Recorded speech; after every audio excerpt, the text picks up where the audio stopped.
یہ اہل غربا ہم یہی رہیں گے.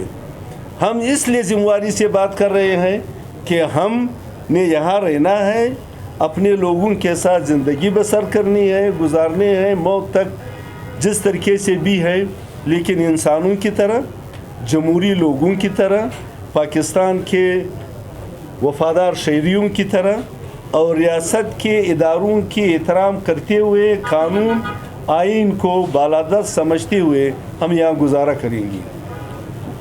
عدلیہ نہیں ہے, میڈیا نہیں ہے, فلانا نہیں ہے, فلانا نہیں ہے, سیاست نہیں ہوگی, تو یہ باتیں سن کے آپ کر کے کچھ بھی وہ نہیں کر سکتے ہیں. آخر میں داؤد درخشاہ صاحب کی اجازت سے اتنا کہوں گا کہ ہمارے تعلیمی اداروں میں طلباء کو فنکشن کرنے نہیں دے رہے ہیں, نمبر 1.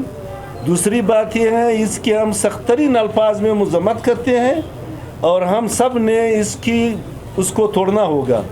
دوسری بات یہ ہے کہ ہماری زرعی یونیورسٹی, اس کی بلڈنگ ہم اپنے گورنمنٹ میں تقریباً 5 ارب روپے غریب صوبے کے اس کو دے چکے ہیں, وہ کرائے پہ دے رہے ہیں. اور ہمارے پاس صوبے میں زرعی یونیورسٹی نہیں ہے. ہمارے بچے در فدر پنجاب, خیبر پختونخوا, سندھ میں گھومتے پھرتے رہتے ہیں مسافری میں ڈگری حاصل کرنے کے لیے, اس کو نہیں چھوڑا جا رہا ہے. اور یہ جو گورنمنٹ ہے, میں صرف اتنا کہتا ہوں, یہ اپنے عوام کو تعلیم دینے میں مکمل ناکام ہو چکا ہے. 52 لاکھ بچے ہیں ہمارے, 52 لاکھ میں 30 لاکھ بچے اسکولوں سے باہر ہیں. شرم کی بات ہے, 30 لاکھ بچے باہر ہیں, انٹرنیشنل رپورٹ ہے. صحت کے حوالے سے یہ مکمل ناکام ہے.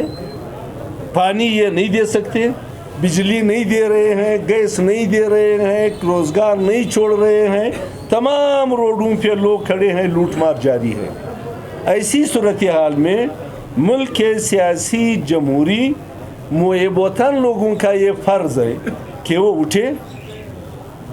ان کا جو جلسہ ہے اس کی جلسے میں 2 دسمبر کو خان شہید کا جلسہ, اور اس میں تاریخ کے تحفظ آئین پاکستان کی تمام سربراہان آئیں گے, اس میں شرکت کریں گے.